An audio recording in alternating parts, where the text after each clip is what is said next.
Louvado seja Deus por mais esse reencontro nosso. Nós, aqui na primeira igreja presbiteriana de Tampa Bay, no campo missionário da igreja presbiteriana Jardim das Oliveiras, do presbitério de Magé, da igreja presbiteriana do Brasil. Um trabalho que foi iniciado aqui a 1º de fevereiro de 2014. Já tivemos a oportunidade de comemorar e realizar um culto de gratidão a Deus pelo nosso primeiro aniversário. Estamos aqui ainda contando com as orações de todos os irmãos. E agradecemos a todos aqueles que nos têm apoiado, tantos colegas no Brasil que nos doaram Bíblia, como aqueles que do Brasil vêm aqui e nos apoiam com sua presença e oração. Estamos felizes e satisfeitos com tudo que Deus nos tem colocado à frente, inclusive com as dificuldades da adaptação à cultura, ao idioma, inclusive a cadência evangélica, reformada que nós encontramos aqui. Muitas coisas são bem diferentes do Brasil, mas nós contamos com o Espírito Santo de Deus que nos orienta da forma como devemos agir. Estamos ainda colocando diante de Deus todo esse campo em oração para que Deus nos mostre as pessoas a quais nós devemos nos dirigir e certamente Ele vai continuar abrindo portas e nos mostrando não apenas brasileiros, como americanos, que precisam ouvir da palavra e ouvirão, serão ali alcançados pela graça de Deus e assim faremos o discipulado e o trabalho crescerá. Um ano apenas, uma igreja que é um bebê, mas no plano do Senhor ela vai realizar grandes coisas, assim nós temos orado. Hoje, no dia 29 de março, nós estamos encerrando praticamente o tema do mês que fala a respeito do crescimento no conhecimento de Deus no que se refere à graça.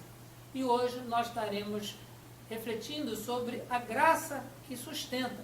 E eu convido a você que abra a sua Bíblia para acompanhar a leitura da Palavra de Deus conforme se encontra no livro de Atos dos Apóstolos, capítulo 4, onde estaremos lendo do verso 1 até o verso 22. E o registro bíblico assim nos instrui, que Pedro e João são presos.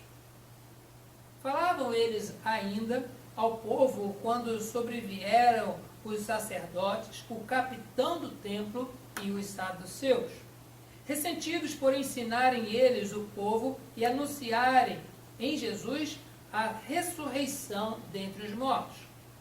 E os prenderam, recolhendo-os ao cárcere até o dia seguinte, pois já era tarde. Muitos, porém, dos que ouviram a palavra, a aceitaram, subindo o número de homens a quase 5.000.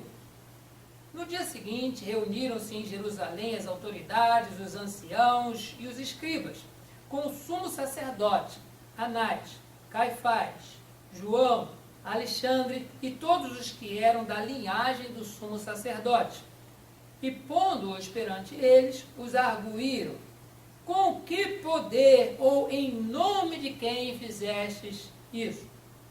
Então Pedro, cheio do Espírito Santo, lhes disse: autoridades do povo e anciãos, visto que hoje somos interrogados a propósito do benefício feito a um homem enfermo e do modo por que foi curado, tomai conhecimento, vós todos e todo o povo de Israel, de que, em nome de Jesus Cristo, o Nazareno, a quem vós crucificastes e a quem Deus ressuscitou dentre os mortos, sim, em seu nome é que este está curado perante vós. Este Jesus é a pedra rejeitada por vós, os construtores, a qual se tornou a pedra angular.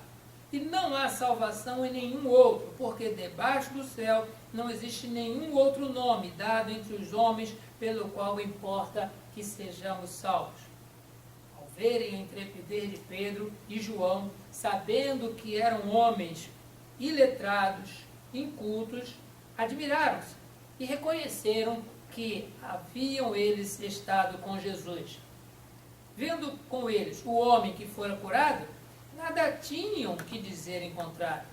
E, mandando-os sair do sinédrio, consultavam entre si, dizendo: que faremos com esses homens?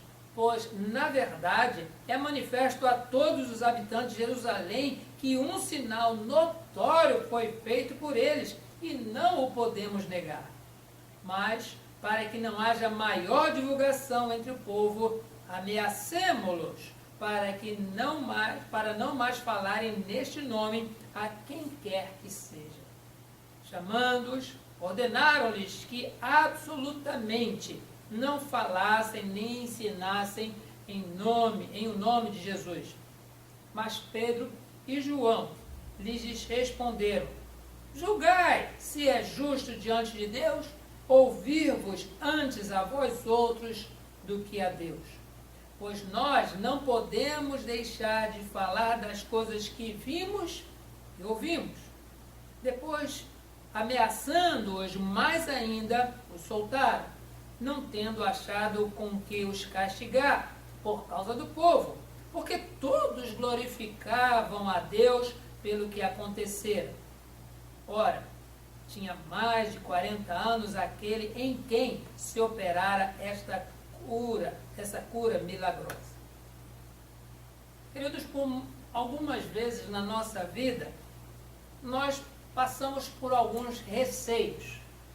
É o receio do primeiro dia de aula de toda criança. Eu lembro quando pequeno, a primeira vez que eu fui à escola, eu estava uniformizado, estava com todo o material necessário para aquele primeiro dia, mas eu confesso que eu ainda lembro daquele frio na barriga de ver minha mãe me colocando num lugar e dando tchau para mim, dizendo: depois eu volto para te pegar. A gente cria aquele receio porque é tudo novo, as pessoas são diferentes, não conhece a professora e a gente fica receoso, há um medo. Tudo aquilo ali parece nos forçar a fugir. Da mesma forma como acontece na escola, é o primeiro dia de aula, e vou falar também para os irmãos, não é? Primeiro sermão de qualquer pregador é uma coisa bem diferente, não é? A gente não esquece o primeiro sermão que prega, e por aí vai. Primeiro emprego, o primeiro filho, a situação do casamento. Todas essas coisas trazem para nós um receio natural, porque é novo, existe a possibilidade de nós não conseguirmos realizar, sem contar com todos os desafios que há pela frente.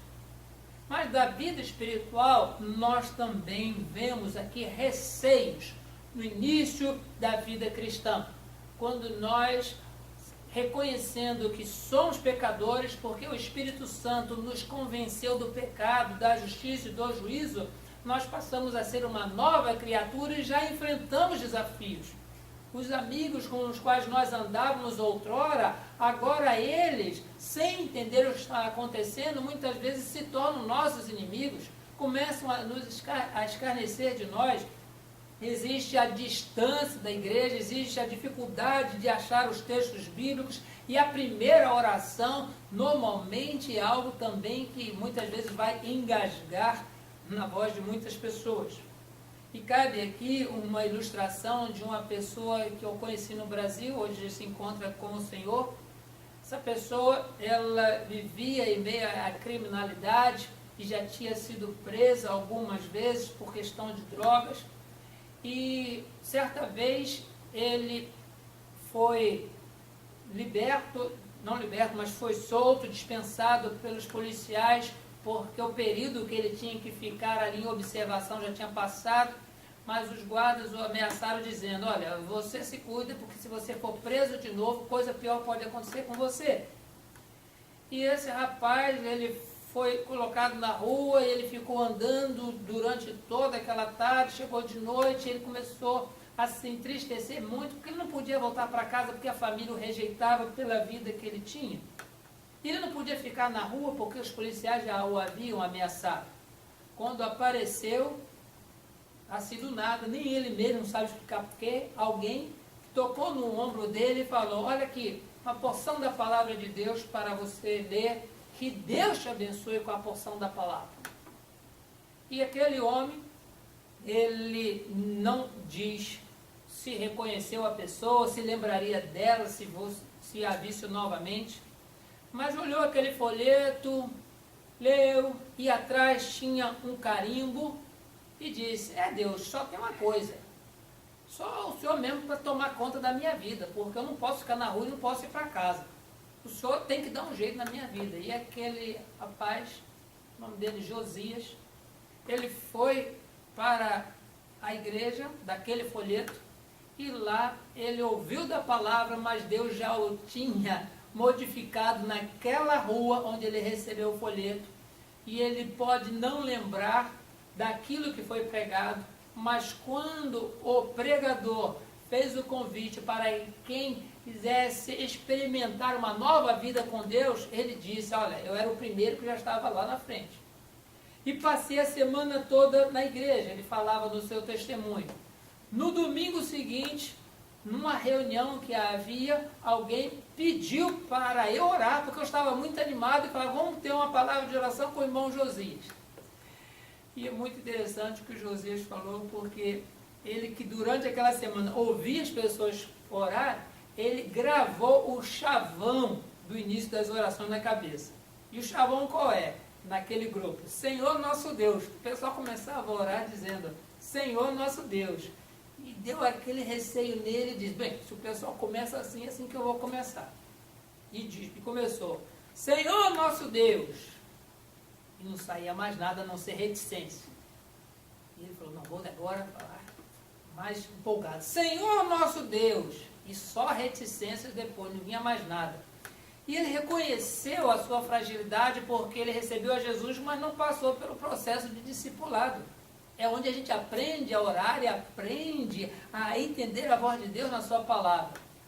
E ele abriu seu coração e disse: ó Deus, o negócio é o seguinte, criado no ambiente familiar, mas experimentado na rua e na criminalidade. Olha a linguagem dele. Deus, o negócio é o seguinte, estou feliz que o Senhor me tirou daquele trampo e agora me deixou aqui nessa boa. Ajuda a gente a andar, é o que eu te peço. Oração na linguagem do coração de alguém que não foi discipulado, sentiu frio na barriga, mas foi uma oração sincera diante de Deus. Precisava do discipulado? Precisava, mas Deus não rejeitou a oração do coração do Josias. Posteriormente, Josias ele ingressa em um seminário interdenominacional no Rio de Janeiro e ele é ordenado por aquela denominação pastor. Eu o conheci já como pastor Josias e participante da Igreja Evangélica Congregacional. E eu louvo a Deus pelo período que eu conheci o Josias. Depois ele faleceu num acidente de automóvel, mas eu nunca esqueci desse desafio e desse receio, que é a primeira oração de qualquer pessoa. Agora vamos imaginar a vida de Pedro, a vida de João diante daquelas autoridades. Se nós observarmos o contexto anterior a essa porção da palavra de Deus que nós lemos, eles tinham experimentado a ação de Deus nas suas vidas, na autoridade de repreender uma enfermidade no nome de Jesus. Logo após a festa do Pentecostes, estavam indo ele, Pedro e João para o templo, para a adoração, e havia um paralítico no caminho deles, na entrada da porta, esperando que alguma coisa lhe fosse dada para poder se alimentar, se vestir, para poder se tratar, porque diz a palavra que ele era o enfermo, ele era o paralítico. Ele era uma pessoa que dependia de pessoas para que o levassem e o trouxessem. E quando Pedro olha para aquele homem, e o homem olhando para Pedro, esperando que dele viesse alguma coisa, as palavras que nós não podemos esquecer saem da boca de Pedro dizendo: olha, o que nós não temos nem ouro nem prata, mas o que nós temos, isso nós te damos em nome de Jesus Cristo. Levanta e anda. Tomando aquele homem pela mão, ele se ergueu, suas pernas se firmaram e ele começou a andar e glorificar a Deus. E não era a fantasia, não era o teatro que infelizmente hoje se constata em alguns desses movimentos, porque o próprio texto bíblico disse que aquele homem já tinha mais de 40 anos. Ele era conhecido na cidade como coxo, como paralítico, uma pessoa que dependia das pessoas, porque ele era enfermo. E de repente, pela autoridade do nome de Jesus, Pedro é usado para a cura daquele homem. E como muitos poderiam pensar, ele deveria ser elogiado, deveria ser reconhecido pelas autoridades, mas não. Diz-nos o texto, logo nos primeiros 4 versículos, que eles foram presos, porque foram instrumento de Deus para a cura. Ficaram presos de um dia para o outro, porque já era tarde. E no dia seguinte, não somente o capitão do templo, nem só os sacerdotes e os saduceus, mas há uma lista de autoridade no texto, a partir do verso 5, que diz que eles tinham tudo a temer diante dessas autoridades. Os anciãos, os escribas, com o sumo sacerdote Anás, Caifás, João, Alexandre e todos os que eram da linhagem do sumo sacerdote. 2, Pedro e João, contra todos aqueles. E nós observamos, queridos, que ali necessariamente poderia se estabelecer um receio natural. Mas olha o que a graça do Senhor, que ela salva, que ela transforma, que nos convence do pecado, como que essa graça sustenta a nossa vida diante das dificuldades. O texto nos sugere esse quadro, mas nós vemos que essa graça não apenas sustentou a Pedro e a João, mas essa graça também nos sustenta para falar a respeito de Jesus e da ressurreição. É o que acontece no verso 1 e no verso 2. Falavam eles ainda ao povo, quando sobrevieram os sacerdotes, o capitão do templo e os saduceus, ressentidos, porque eles ensinavam ao povo e anunciavam em Jesus a ressurreição dentre os mortos. Sim, queridos, a graça, ela nos sustenta para falar a respeito disso. Não porque outros disseram, mas porque nós cremos nisso. Nós cremos na ressurreição de Cristo, nós cremos na ressurreição que Cristo promete a nós.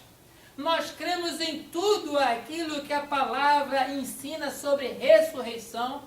E conforme diz o apóstolo Paulo, escrevendo a primeira epístola aos Coríntios, capítulo 15, se nós não cremos na ressurreição, é vã a nossa pregação, é vã a nossa fé. E diz ainda o apóstolo Paulo, pior que todos aqueles que morreram, não tem solução nenhuma para eles.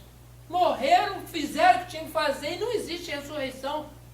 Mas nós que cremos na ressurreição, nós pregamos a ressurreição. O domingo, o primeiro dia da semana, ele é observado pelos cristãos a partir de Atos dos Apóstolos, por conta de ser o dia que Jesus ressuscitou.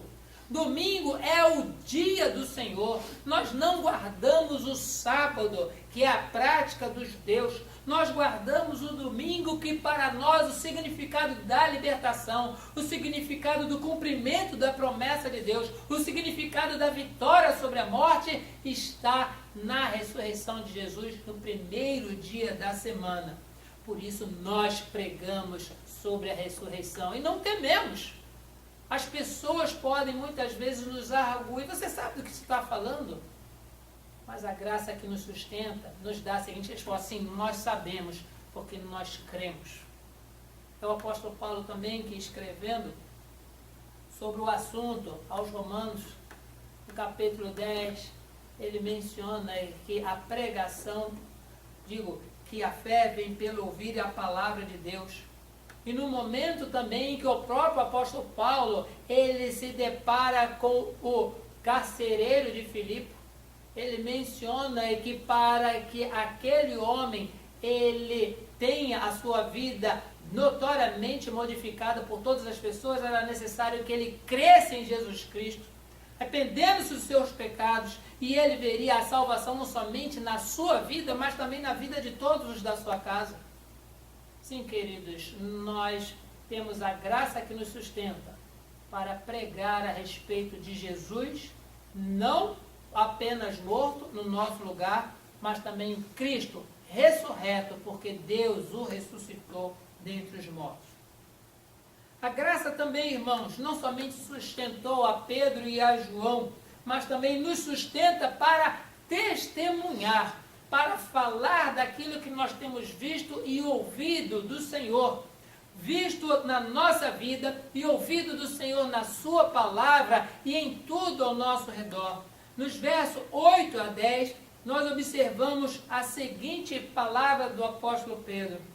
Então Pedro, cheio do Espírito Santo, lhes disse: autoridades do povo e anciãos, visto que hoje somos interrogados a propósito do benefício feito a um homem enfermo do modo como por que foi curado, tomai conhecimento vós e todos o povo de Israel, de que, em nome de Jesus Cristo, o Nazareno, a quem vós crucificastes e a quem Deus ressuscitou dentre os mortos, sim, em seu nome é que este está curado perante vós. Sim, queridos, um testemunho de Pedro a respeito do poder de Jesus para operar aquele sinal. Ele não falou que foi ele que curou, ele não falou que foi a igreja dele que curou, ele não falou nada a respeito do gesto que curou, ele falou do nome, autoridade, do nome de Jesus Cristo, que fez com que aquele coxo ele fosse curado. Queridos, esse testemunho faz com que a graça apareça como sendo o elemento sustentador de toda a argumentação de Pedro. Sustentou diante das autoridades porque ele poderia inclusive temer. Se observarmos mais uma vez o texto, é daqueles mesmos homens, daquelas mesmas autoridades, que as pessoas identificavam a Pedro como sendo um homem iletrado e inculto. Não somente ele, mas também João. Por causa da sua própria origem. O que é que Pedro e João faziam? Eles eram pescadores. Eles sabiam lançar a rede, dar o nó na rede, qual era o tipo de isca própria para pescar. Mas falar a respeito de fé, pronunciar-se publicamente, dirigir-se às autoridades religiosas, as pessoas estavam pasmadas. Como é que pode uma pessoa como Pedro, uma pessoa como João, falar assim com tanta intrepidez, com tanta ousadia para nós que somos autoridades? Fizeram isso, queridos, porque a graça os sustentava. E a graça os sustentou. E a graça nos sustenta hoje para testemunhar diante do mundo o que nós temos visto, o que nós temos ouvido e aquilo que Deus fez através de Jesus entre nós. Se não fora Jesus vir a este mundo, se Jesus não nos ensinasse, se Ele não morresse na cruz, se não ressuscitasse, não haveria nenhuma esperança para nós. E quando nós, convictos que somos de tudo aquilo que Ele fez, nós sabemos que na hora do nosso testemunho, a graça nos sustentará. Se nós observarmos o que diz o Evangelho de João no capítulo 16, é o próprio Espírito Santo que Ele nos ensina e nos faz lembrar de tudo aquilo que Jesus falou.